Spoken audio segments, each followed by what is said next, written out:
2014-19 చంద్రబాబు పాలన, 2019-24 జగన్ పాలన మధ్య ఆ వ్యత్యాసాన్ని ఆయన జయప్రకాష్ నారాయణ గారు ఆయన ఒక స్టాటిస్టిక్స్ తోటి చెప్పాలి కదా మనం. ఇది గత 5 సంవత్సరాలు జరిగింది, ఈ 5 సంవత్సరాలు జరగలేదని చెప్పాలి కదా. నేను అదే అంటుందండి, గత 5 సంవత్సరాలు మీరు ఏం చేశారు, అంతకుముందు ఎన్డీఏ, ఇప్పుడున్న 5 సంవత్సరాలు ఏం జరిగింది, బేరీజ్ వేసుకోవాలి కదండి. నువ్వు అంతకుముందు 5 సంవత్సరాలు ఏమీ చేయలేని వాడివి, నువ్వు ఇంకేదో చేయలేదు కాబట్టి ఏదో చేస్తాను ఇంకా రాబోయే 5 సంవత్సరాల్లో అంటాము. లాజికల్గా చదువుకున్న వాళ్ళకి, ఆలోచన పరులకి కన్విన్సింగ్గా ఉండదండి.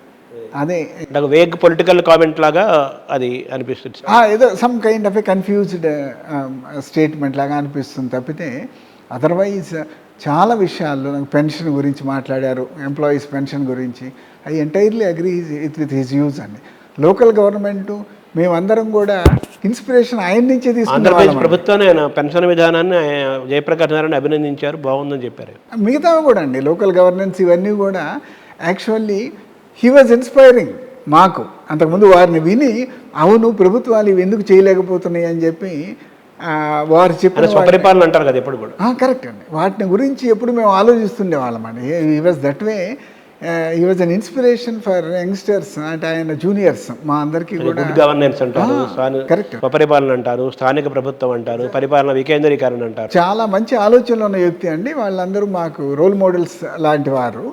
అయితే ఈ పర్టికులర్ ఇష్యూలో నేను అప్రిషియేట్ చేయలేకపోతున్నాను. ఎందుకంటే అంతకుముందు చేసిన వాళ్ళు నేను ఇది చేశాను చూడు, ఈయన ఇది పాడు చేశాడు, నేను వచ్చి బాగు చేస్తాను అని చెప్పాలి కదండి. అది నాకేం కనిపించట్లేదండి. ఎంతసేపటికి మనము ఏదో లా అండ్ ఆర్డర్ నాకైతే అంతకుముందు 5 సంవత్సరాలు చూశాను, ఇప్పుడు 5 సంవత్సరాలు చూశాను. అప్పటికి ఇప్పటికీ తేడా ఏమి లేదండి. అప్పుడు ఎంఆర్ఓలను కొట్టినటువంటి ఎమ్మెల్యేలు ఉన్నారు, ఇప్పుడు ఎక్కడన్నా ఒకటి అటువంటి జరిగితే జరుగుండొచ్చు, నాకు తెలియదు పూర్తిగా. But I don't say any serious decline in that. రెండోది, మీరు వాలంటరీ వ్యవస్థ మంచిది కాదు అని అంటే yes, come tell before people, ఈ వాలంటరీ వ్యవస్థను మేము రద్దు చేస్తాం, ఇది మాకు పట్టిన అరిష్టం, మేము మళ్ళీ జన్మభూమి కమిటీలో ఇంకేదో పట్టుకొస్తాం అని చెప్పండి.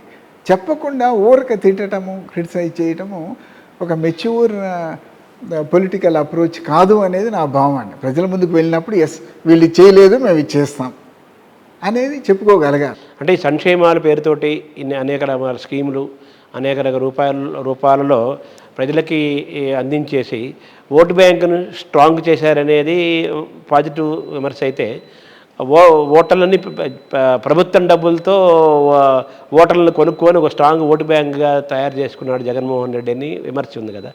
దీని మీద మీరు ఏమంటారు సార్? ఇందిరాగాంధీ పరిపాలించినప్పుడు కూడా ఇదే అన్నామండి, ఏది గరీబీ హఠావో అన్నప్పుడు కూడా ఇందిరాగాంధీ ఇప్పుడు పేదవాళ్ళందరూ ఈవిడెప్పుడు ఎస్సీ ఎస్టీ బీసీలు అని చెప్పి రకరకాల నేషనలైజ్ చేసి బ్యాంకులు అక్కడి నుంచి మొదలుపెట్టి ఇదే చేసింది అంటాము. అది ఇక్కడ వారు చేసినటువంటి స్కీముల్లో ఎడ్యుకేషన్కి సంబంధించేవి ఆ మార్పులు మీరు సమర్థిస్తారా లేదా? పేదవాళ్ళ కోసం చేసినవి, అది ఓటు బ్యాంక్ అనుకుంటారా, పేదవాళ్ళ అవసరాలు తీర్చడం అనుకుంటారా అనేది that is your choice. Health అందరికీ కావాల్సింది, పేదవాళ్ళకి ఎక్కువగా అవసరం ఉన్నటువంటిది, అటువంటి దాన్ని ఆయన చేసింది కరెక్టా కాదా?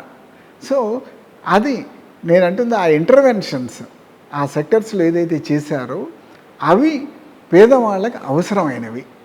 పేదవాళ్ళకి అవసరమైనవి చేసినందువలన పేదవాళ్ళ ఓటు బ్యాంకు మీకు వస్తే, పేదవాళ్ళు మిమ్మల్ని అభిమానిస్తే అందుట్లో తప్పేముందో నాకు అర్థం కాదు. మీరెందుకు చేయలేకపోయారు? అది ప్రజలకు అవసరమైందే కదా. అవసరం కాదు అని చెప్పండి అంటున్నాను. మీరు అవసరం అయిందైతే మీరు ఎందుకు చేయలేకపోయారు? అటువంటి ఓటు బ్యాంక్ మీరు ఎందుకు క్రియేట్ చేసుకోలేకపోయారు అనేది నా ప్రాథమిక. అంటే ఇప్పుడు ఈ 5 ఏళ్ల జగన్మోహన్ రెడ్డి ప్రభుత్వాన్ని గమనిస్తే మీరు అన్నట్టుగా ఇప్పుడు ఈ ఫలితాలు పొందుతున్నవారు రూరల్ ఏరియాలో ఉన్నవాళ్ళు, బడుగు వర్గాలు, పేద వర్గాలు, వాళ్ళంతా స్ట్రాంగ్ ఓటు బ్యాంకుగా తయారయ్యారనేది మనకి కనిపిస్తుంది. అయితే ఈ చదువుకున్న వాళ్ళు, మేధావుల్లో ఎక్కువగా విమర్శ వస్తుంది, అభివృద్ధి జరగలేదు, తర్వాత పాలన సరిగ్గా లేదు అనే ఒక విమర్శలు చదువుకున్న వాళ్ళు, ఈ మేధావుల వర్గం నుంచి కొంత ఈ మధ్య గట్టిగా వినపడుతుంది కదా. అది ఎందుకు అలా అటువంటి వచ్చిందంటారు సార్? ఒకటి ప్రభుత్వ ఫెయిల్యూర్ అండి, చెప్పుకోలేకపోవటం ఏం చేశారు అనేది. రెండోది వాళ్ళకి తెలియకపోవటం. వీళ్ళంతా ఎక్కువ ఇంగ్లీష్ పేపర్లు చదివేవాళ్ళు, వీళ్ళు ఎక్కువ సిటీల్లో టౌన్లో ఉండేవాళ్ళు. నేను ఈ మధ్య విశాఖపట్నం వెళ్ళి ఒక 70 మంది 100 మంది ఉంటారండి ఇంటెలెక్చువల్స్. మన ప్రసన్న కుమార్ గారు వీళ్ళందరూ వచ్చినారు. వాళ్ళతో మాట్లాడినప్పుడు ఒక గంట అంతా అయిపోయిన తర్వాత వాళ్ళు, సార్ అసలు మేము ఎప్పుడు ఆలోచించలేదు, ఇన్ని మంచి పనులు జరిగినాయా, అసలు మేము అంత డీప్గా ఆలోచించలేదు, ఎగిన కాడి నుంచి ఇది పేపర్ చూడంలోనే వాడిని తిట్టడం వీడిని తిట్టడం ఇవే చూసి నిజంగా ఏమీ జరగలేదు అనుకుంటున్నాము, ఇట్ ఈజ్ ఐ ఓపెనర్ ఫెరాజ్ అని అన్నారు. అది సో మీరు ఆబ్జెక్టివ్గా ఎసెస్ చేయాలి. ఎంతసేపటికి ఒక వర్గం ఉంటుందండి urban area, rich people, middle class పీపుల్లో ఇంకొక ఉండే సమస్య ఏంటంటే పేదవాడికి మనం ఏదైనా ఫ్రీగా ఇస్తుంటే కొంత జలసి, కొంత తట్టుకోలేని తనం ఉంటుందండి. వాడికి ఎందుకు ఇవ్వాలి ఫ్రీగా? మనం రిజర్వేషన్స్ ఎట్లా వద్దంటామో, ఇది ఒక వర్గం ఎలా వద్దంటుందో అదేవిధంగా పేదవాళ్ళకి మనం ఫ్రీగా ఇంటి దగ్గర ఎడ్యుకేషన్ కానీ, హెల్త్ కానీ, అదర్ డోల్స్ కానీ ఏవి ఇచ్చినా కూడా తట్టుకోలేని సెక్షన్స్ కూడా ఉంటాయండి. ముఖ్యంగా అప్పర్ క్యాస్ట్లో అది ఉంటాయన్నమాట. అది కొంత న్యాచురల్ ఫినామినా అనుకుంటున్నా. ఏంటి అంత మా డబ్బులు మా ట్యాక్సీలు తీసుకుని వెళ్ళి వాళ్ళకి పనిచేస్తున్నారు అనేటటువంటి భావం ఇప్పుడు కాదండి, 30-40 సంవత్సరాల నుంచి నేను అబ్జర్వ్ చేస్తుంది ఒక సెక్షన్లో ఎప్పుడూ ఉంటూనే ఉంటుంది. ఆ సెక్షన్ మనం మార్చలేమండి. ఎందుకు అనంటే ఎన్నుకున్న ప్రభుత్వాల బాధ్యత ఏంటంటే పూరెస్ట్ ఆఫ్ ది పూర్ను కూడా మనం పైకి తీసుకురావాలి, వాళ్ళ స్టాండర్డ్ ఆఫ్ లైఫ్ పెంచాలి, వాళ్ళని కూడా కనీసం మిడిల్ క్లాస్ లెవెల్కి తీసుకోవాలనేది ఒక ప్రాథమిక బాధ్యతలాగా ఎన్నుకున్న ప్రభుత్వాలు ఫీల్ అవుతుంటే, ప్లస్ ఇందాక మీరు అన్నట్లు దాంట్లోనే ఓటు బ్యాంక్ కూడా ఉంటుందండి. రెండూ ఆలోచిస్తున్నారు. ఈ సెక్షన్స్ ఏంటంటే ఇంకో పరిభాషలో ఓటర్లే కదా, అంతే కదా. సో ఈ సెక్షన్స్ ఏంటంటే ఏమిటి ఇదంతా ఫ్రీగా పంచిపెట్టడం, మన ట్యాక్స్ డబ్బులన్నీ తీసుకుని సోమరిపోతులను చేయటం అనేటటువంటిది భావం ఎట్లానో middle class and upper middle క్లాస్లో ఉంటుందండి. దానికి సమాధానం ఏమీ లేదు. వాళ్ళు ఇంకా కొంచెం బ్రాడ్ మైండెడ్గా ఆలోచించి మనము ఇది మీరు బాగా చేస్తున్నారు, తప్పనిసరిగా వీ అప్రిషియేట్, ఇది జరగాల్సిందే, కానీ దీనిలో మీరు ఈ మార్పులు చేయండి, ఈ చేర్పులు చేయండి అని చెప్పి కన్స్ట్రక్టివ్గా మనం సజెస్ట్ చేసినప్పుడు I'm sure government slowly will take those constructive suggestions also into view and then refine schemes or bring further reforms అని. అంతేగాని నువ్వు చేయటమే తప్పు, మాదంతా తీసుకెళ్ళి పనిచేస్తున్నావు అనే భావన ఒక సెక్షన్స్లో ఉంది. రెండోది అంటే చదువుకున్న వాళ్ళు, మేధావులు, అప్పర్ క్లాసు లేకపోతే అర్బన్ ఏరియా వాళ్ళకి 5 ఏళ్ల జగన్ పాలనలో జరిగిన అభివృద్ధిని, సంక్షేమ పథకాలని, జరిగిన చారిత్రకమైన అంశాలని చెప్పటంలో మీరు ఫెయిల్ అయ్యారండి. అసలు ఇన్ని ఉద్యోగాలు వచ్చినాయి అని చెప్పి ఎవరికి తెలుసండి? వీళ్ళందరూ ఇప్పుడు ఎన్నికల రోజులు వచ్చాయి కదా, ఇప్పటికైనా ఈ 10-15 రోజుల్లో 20 రోజుల్లో మీరు దాన్ని ఎలా చెప్పగలుగుతారు, చెప్పుకుంటారు? ఇప్పుడు మన బియాండ్ అవర్ పర్వ్యూ అయిపోయింది. ఇప్పుడు ఎట్లానూ డైరెక్ట్గా ఎలక్షన్స్ రంగంలో దిగారు కాబట్టి ఎమ్మెల్యేలు వీళ్ళే చెప్పుకోవాలండి, పోటీదారులే చెప్పుకోవాలి, క్యాండిడేట్స్.